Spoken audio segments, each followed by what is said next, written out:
Hola, buenas tardes, ¿cómo están alumnos? Bueno, soy la profe licenciada Ramayolía con la materia Principio de la Administración de Enfermería. Bueno, hoy vamos a tocar lo que es el comienzo de la unidad 3, ¿sí? Y vamos a hacer un repaso de lo que ya habíamos visto en unidad 1 y 2, ¿sí? Principios de la administración de los servicios de enfermería, ¿sí? Nuestra materia, mi materia. Habíamos hecho un recorrido por lo que eran los antecedentes históricos, ¿no es cierto? Desde el inicio, con el hombre primitivo, cómo se organizaba para poder satisfacer sus necesidades, cómo se abastecía, ¿no es cierto? Y de qué manera lo hacía para la casa, ¿no es cierto? Para vestimenta o cuál ha sido su principal eh, uso en cuanto al recurso que tenía al alcance. ¿m? Hasta la revolución industrial, ¿no es cierto? La aparición de máquinas a vapor, eh, lo que es la comunicación, ¿no es cierto? Los medios de comunicación, medios de transporte, una innovación bastante importante en donde habíamos visto unos grandes referentes que en este caso Taylor y Fayol, quien hacía hincapié en los principios de eficacia, eficiencia y productividad y que había propuesto el incentivo económico al trabajador. Y con Taylor, que ha sido un referente importante para que esto planteado por Fayol pueda también dar paso a lo que es eh, las operaciones administrativas, ¿no es cierto? De ese modo, ya habíamos pasado a conocer lo que es la filosofía de la administración, que era el concepto del mismo. Y una vez conocido esto, habíamos pasado a los sistemas de salud en Argentina, cómo estaba dividido en sus subsistemas, sus tres de subsistemas y los niveles de atención que tienen, dando paso también como principio de la administración al proceso administrativo que lo hemos conocido con sus etapas, sus 4 etapas, ¿sí? La planificación, organización, dirección, control, en donde habíamos hecho una introducción acerca de ellas. A su vez, dando pie también como ejemplos el hospital, las funciones del mismo, los servicios que prestan y cómo se clasifican. Y también como servicio de salud, el centro de salud, ¿sí? Eh, como programa de salud, en donde hemos conocido sus funciones y actividades de enfermería. Bien. Ahora nos vamos a adentrar en lo que se refiere el proceso administrativo un poco más detallado, ¿no es cierto? Bien. La organización, concepto, es la etapa a donde se estudia el trabajo, recursos humanos, materiales y se establecen la coordinación de los mismos para que el grupo trabaje en forma eficiente. Los principios de organización son 10, como por ejemplo las actividades agrupadas que favorezcan la relación interpersonal. ¿Qué quiere decir esto? Que nosotros sabemos que el hospital, ¿no es cierto?, consta de muchos integrantes. Estos integrantes no solamente son, por supuesto, enfermería, sino también tenemos nuestros anexos que son muy importantes porque están servicios generales, está depósito, farmacia, ¿no es cierto? Es todo un conglomerado importante. Y el hecho de tener las relaciones importantes favorece en el momento de que organizamos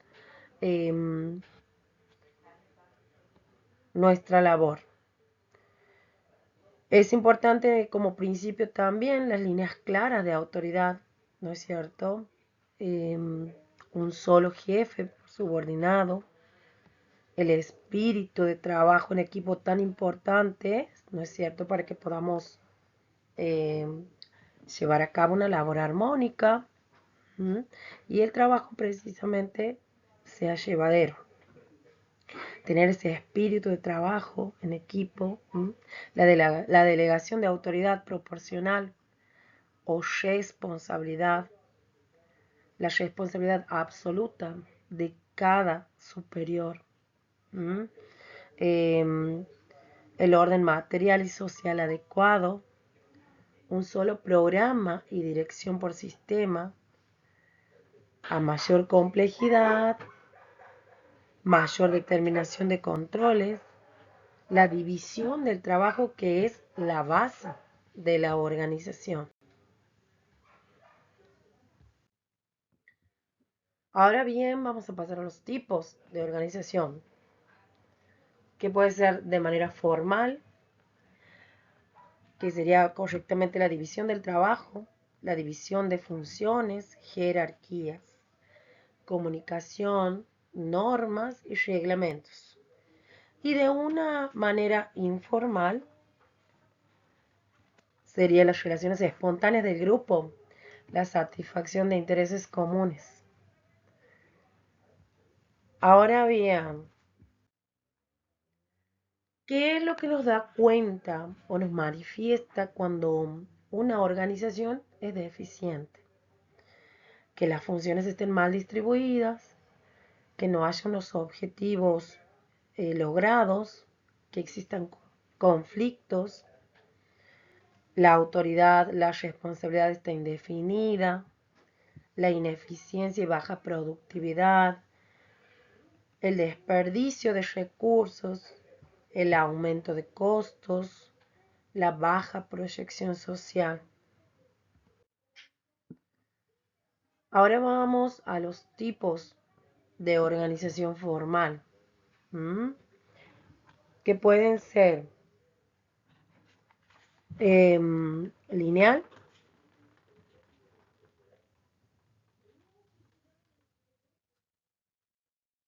que eso sería una como consecuencia, una centralización del mando, la lineal. Una autoridad que fluye de arriba hacia abajo, como una pirámide, que es muy aplicable a las organizaciones pequeñas, rutinas y a la cantidad sobre calidad.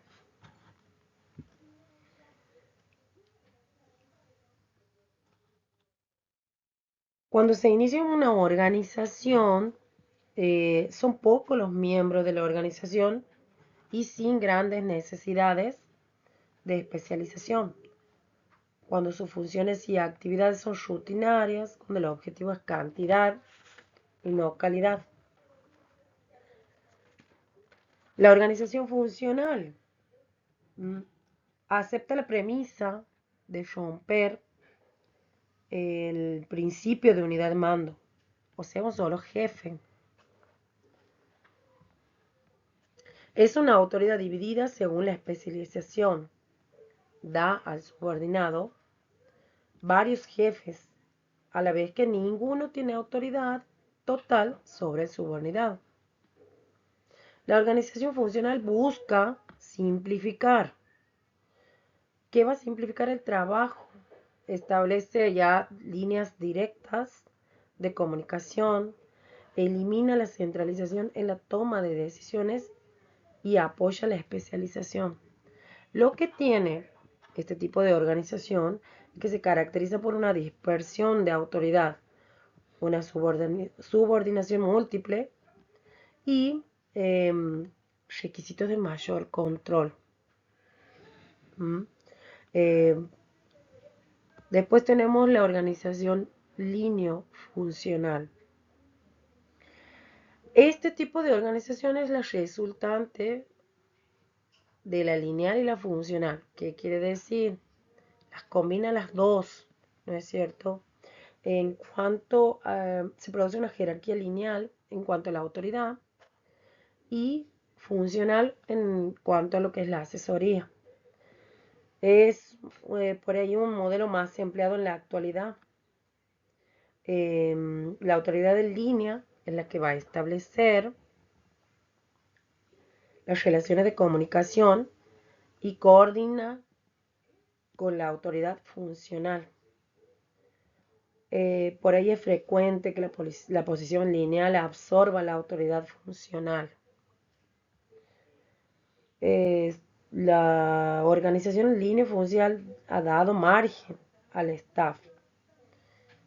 La posición del staff es funcional, no posee autoridad y su papel es aportar la autoridad de asesoría, información y orientación para la toma de decisiones. La organización en línea staff es útil en organizaciones complejas y extensas.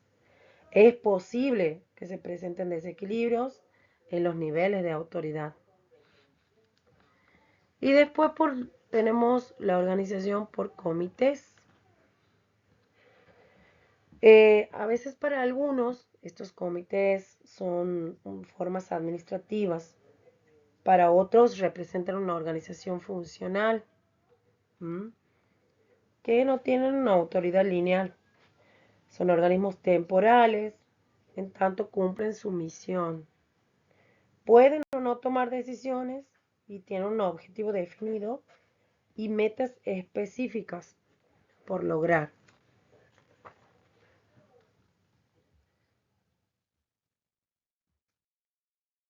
Pasando a la otra diapositiva, hay un proceso que se lleva a cabo en esta organización. A tener en cuenta la estructuración,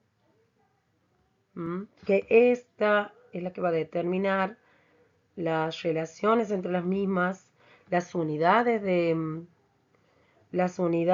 organización y también va a determinar la estructura del servicio.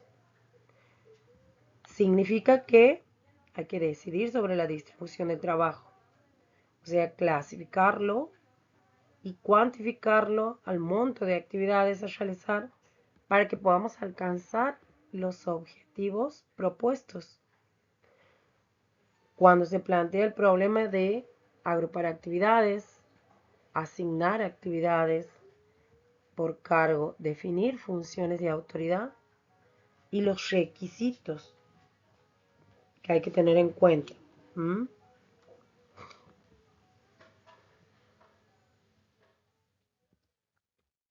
Una vez que tenemos en cuenta el monto de actividades, la frecuencia sería y la complejidad de las mismas, se van a determinar los distintos niveles y secciones, que serían las unidades de organización, que conforman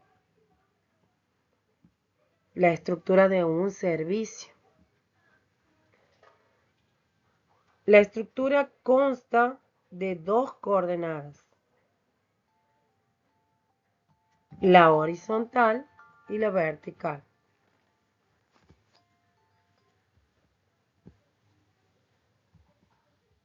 Ahora bien,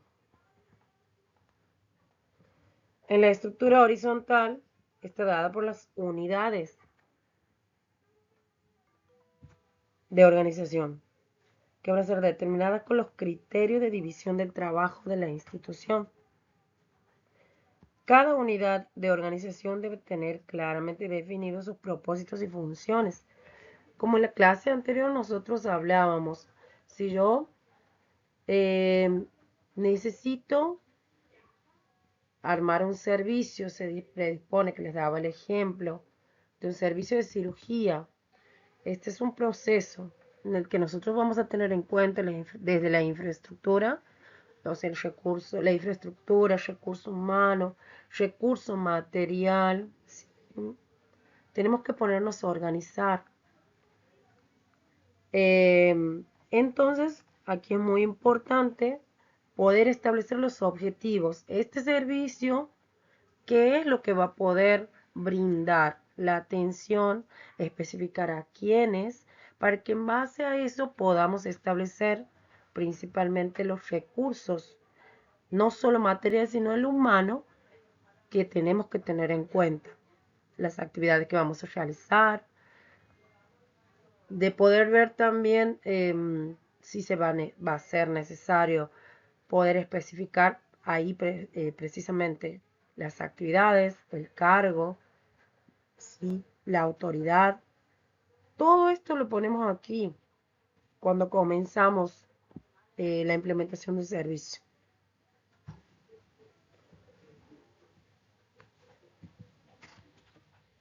Y por supuesto los propósitos en líneas generales del hospital. En la estructura vertical, que está constituida por el principio de jerarquía, la autoridad es ejercida desde los niveles más altos a la base, como ya habíamos visto en el anterior.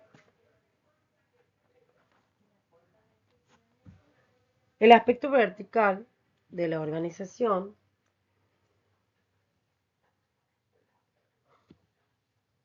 está constituido por el principio de jerarquía. La autoridad es ejercida desde los niveles más altos a la base. Ahora, entrando a lo que es el detalle, como les decía, cuando nosotros estamos previendo la apertura de un servicio, de tener en cuenta que el aspecto vertical de la organización va a reflejar los niveles de administración, que los tendremos de esta forma. Hay que tener un nivel normativo que corresponda al Departamento Nacional, un nivel directivo que corresponde a la jefatura del departamento, un nivel de supervisión compartido entre las supervisoras y las jefas de las unidades de organización, y un nivel operativo que se da en los lugares en que se atiende al paciente.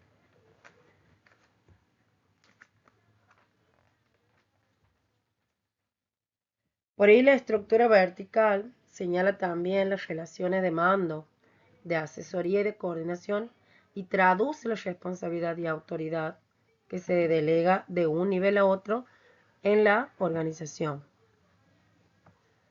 Ahora bien, pasando a lo que es sistematizar. En este proceso lo entendemos a la sistematización, que sería la normatización aplicada a la producción de los bienes o servicios que han de ser prestados y que requieren la estandarización de procedimientos con respecto a la forma de cómo debe cumplirse el trabajo. Eso significaría que el establecimiento de sistemas de trabajo entraría los programas de funcionamiento, los procedimientos tanto técnicos como administrativos, las normas, las reglas, los manuales cuyo propósito sean para servir de apoyo a los planes del sistema, facilitando la acción de los grupos en el logro de los fines. Esto es muy importante porque aquí vamos a especificar, hay que normatizarlo, sí, es muy importante, porque la práctica debe ser efectiva, eficiente, con un buen resultado. Ahí ingresan, ahí tenemos que tener en cuenta de que debe estar normatizado desde el ingreso del paciente, en este caso, qué es lo que le vamos a realizar, cómo se lo recepciona, qué debemos valorar, ¿no es cierto? Y tener en cuenta estos aspectos no solamente en la recepción, sino también en cómo vamos a preparar la unidad, qué tipo de paciente es, desde el momento uno que tenemos la relación y entablamos el contacto con el paciente, vamos valorando todo esto. Y tener en cuenta de que todo debe estar normatizado porque todo es avalado, que esté certificado y constatado, que es muy importante, cómo voy a proceder en el ingreso, si tengo una sala de cirugía o una sala de clínica, qué debe contener la historia, qué debe contener que te contenga precisamente en nuestro aspecto la evolución de enfermería, que todo esté completo, paso a paso, y es muy importante que esté normatizado todo, ¿sí? Ahora bien, pasando al tercer ítem, instalar. Cuando en instalar tendríamos en cuenta lo que estábamos mencionando, la dotación de recursos necesarios para llevar a cabo las funciones y actividades. Aquí sería tener en cuenta el recurso humano, los recursos materiales y los recursos financieros.